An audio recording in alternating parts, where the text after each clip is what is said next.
How to restore a backup in cPanel. Log into your cPanel account and you will be on this page. Go to Files section and click Backup Wizard.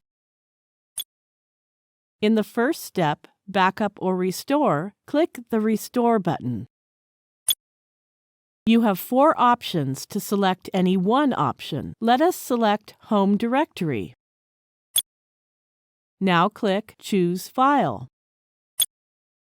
A pop-up window allows you to browse your desktop. Now select the backup file for Home Directory. Click Open. The name of the selected backup file appears here.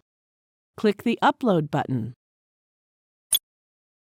That's it. We have successfully restored the backup of the Home Directory in cPanel. Thank you for watching.